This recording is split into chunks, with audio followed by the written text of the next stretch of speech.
3 amalan ibadah yang tidak akan terputus ya, meskipun kita sudah meninggal dunia.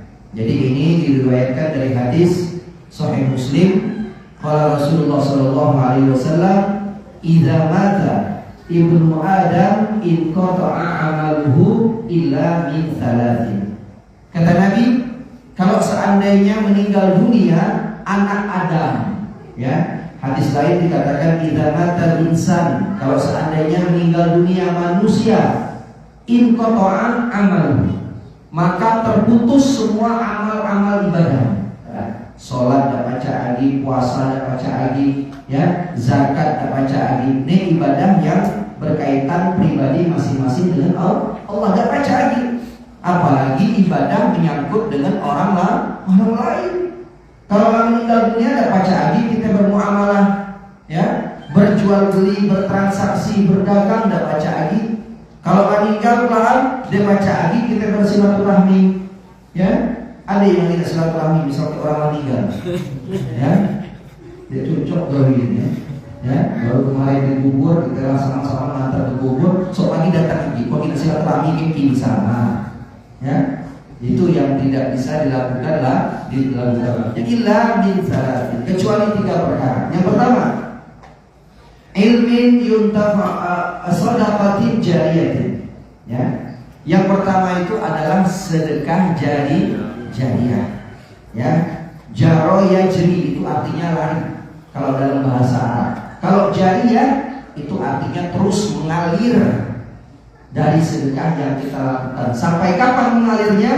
Sampai hari kiamat. Itu kalau sedekahnya di jalan Allah, ya. Maka sedekah yang terbaik itu sedekah yang bernilai amal jariyah.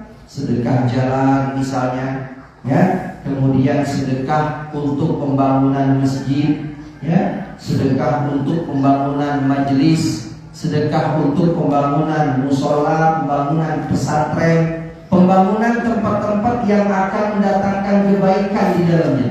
Itu semua adalah namanya sedekah jariyah, ya. Makanya sedekah itu tidak Allah ukur daripada materinya saja, bukan. Siapa orang yang paling mulia bersedekah? Apakah dia yang paling banyak sedekahnya, dia yang paling mulia? Oh tidak, kata Allah. Yang Allah nilai dari sedekah itu adalah keikhlasannya. Bagaimana dia bersedekah itu lillahi ta'ala. Itu yang paling penting, ya. Karena sedekah itu kalau siapapun yang menunaikannya, dia akan mengatakan 3 hal. Ini di dalam kitab Fawaidul Mukhtar yang kita ngaji setiap Sabtu subuh di Masjid Al-Qur'an, ya. Jadi sedekah itu kalau sudah kita tunaikan, dia akan berucap 3 perkara kepada kita. Yang pertama, kata sedekah itu, kalaulah seandainya harta yang kau miliki sedikit, maka dengan bersedekah harta itu akan menjadi banyak. Kalau bahasa Nabi itu kan baliyasdad. Tidak akan berkurang harta yang kita sedekah itu, tapi bertambah dan terus bertambah. Ya, jadi kalau kita punya sedikit, dia akan jadi banyak. Yang kedua, kata sedekah tadi, siapa yang menunaikan sedekah, maka sebelumnya di dunia dia menjagaku, kata harta tadi, nanti di akhirat aku yang akan menjaga. Ya, kita punya harta kan di dunia ini kan kita yang sibuk menjaga. Maka kalau kita gunakan untuk di jalan Allah, kelak di akhirat dia yang akan menjaga kita. Ya. Yang ketiga, kata harta yang kita sedekahkan tadi, kalau seandainya kita punya harta di dunia ini sifatnya fana, sifatnya sementara, sifatnya semu, kapanpun Allah bisa ambil, ya, kapanpun semua itu bisa hilang dari kita. Tapi kalau kita sedekahkan, maka harta itu akan bernilai kekal abadi. Kekal abadi maksudnya apa, Ustaz? Harta itu tetap ada bersama kita sampai hari kiamat. Itu yang kita sedekahkan, ya. Makanya kalau ada amal-amal, ada peluang-peluang sedekah, ada gotong royong, ada kerja bakti, jangan tidak mau, ya, jangan tidak mau. Kita kemarin di Majelis Nurul Huda itu alhamdulillah tahun-tahun 2020-2019 kita masih gotong royong untuk nimbun, ya. Kenapa Ustaz ngajak gotong royong untuk nimbun, Ustaz? Itulah amal jariah kita dari tenaga kita tadi, ya. terbatas, timbunan banyak. Kita kemarin hampir 30 tanah itu kita timbun, ya. Jadi sehari digawe cuma setengah, ujung-ujungnya pakai PC 2 jam selesai, ya. Kenapa Ustaz dari awal pakai PC? Ustaz baca, ya. Ada saudara kita non muslim, dia nawarkan PC. Ustaz butuh PC, butuh diantar, ya. Bisa pakai PC, tapi tidak dapat peluang amal soleh. Makanya saya buka kemarin, yuk kita gotong royong, kita timbun majelis kita sampai kapanpun majelis itu kalau masih dipakai zikir, dipakai nyebut nama Allah, dipakai puji Rasulullah, dipakai nyampaikan majelis ilmu, ngalir pahala ke siapapun yang pernah gotong royong di majelis kita. Ya. Kalau masjid macam mana Ustaz? Oh, masjid lebih utama itu. Ya, tadi kata Bang Widi kita nak renovasi masjid, ya. Nanti kapan waktu Bang kalau ada gotong royong jangan takut, ajak kawan-kawan baik semua insyaallah. Ya, ini namanya peluang amal jari. Rugi kalau kita tinggalkan. Kita tidak bisa sedekah dengan harta, sedekah dengan tenaga kita. Ya, sedekah dengan tenaga. Kalau bisa dengan harta bagaimana Ustaz? Lebih bagus lagi. Bisa tenaga dengan harta Ustaz, lebih bagus lagi.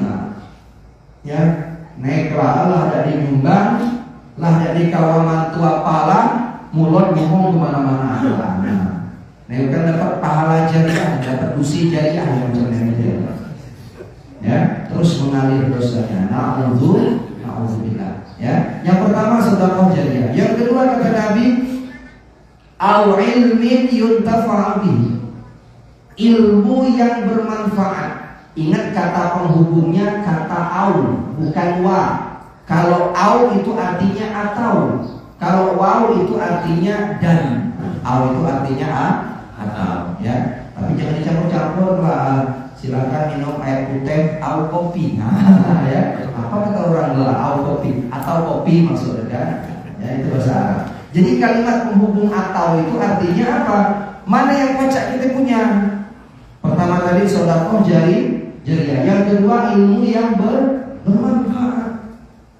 Ya, ilmu yang bermanfaat. Ilmu yang bermanfaat ini bagaimana Ustaz? Ilmu yang kita dapatkan kemudian kita ajarkan kepada orang lain. Kalau ilmu itu sudah kita ajarkan, otomatis ilmu itu sudah kita amalkan. Karena mengamalkan ilmu itu yang paling inti itu adalah mengajarkan ilmu kepada orang lain. Saya selalu pesankan, kita punya anak yang lagi kecil-kecil, kalau baca kitalah orang tua yang mengajarkan Al-Fatihah kepada mereka. Ya, kita punya anak yang lagi kecil-kecil, kalau baca kita orang tua lah yang mengenalkan huruf hijaiyah kepada anak-anak kita. Nah, kalau Ustaz macam itu kan? Karena itu peluang ilmu yang bermanfaat. Ya.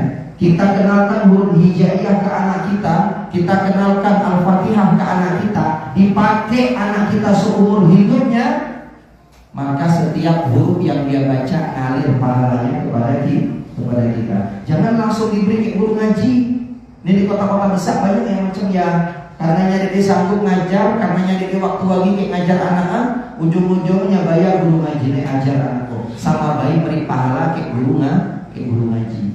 Berarti tidak usah ngaji ke guru ngaji Ustaz, bukan. Dasarnya kita orang tua dulu yang harus kenalkan ke anak kita. Oh, ini huruf alif, ini huruf ba, ini huruf ta.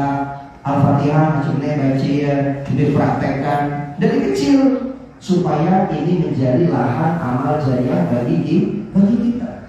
Ya, ini menjadi ilmu yang bermanfaat. Seumur hidup dia pakai, ngalir pahalanya untuk kita. Tapi kalau kita suruh guru ngaji yang ajarkan, ya dapat pahala lah kita. Cuma yang dapat pahala ilmu bermanfaat itu adalah gurunya tadi. Rugi jadi.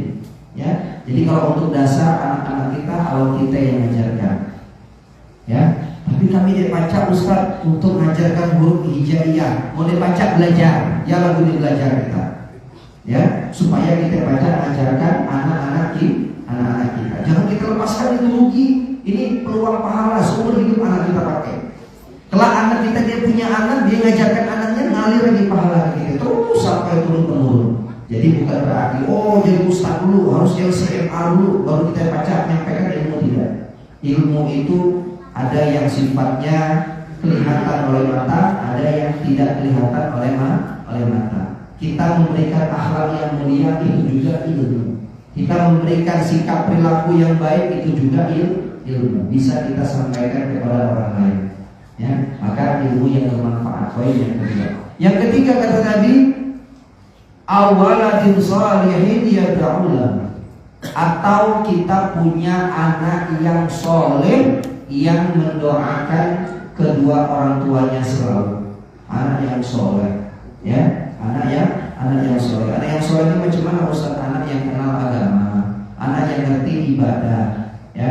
Anak yang selalu ingat dengan orang tuanya, anak yang selalu berbakti kepada orang tuanya, bukan hanya masih hidup saja, bukan.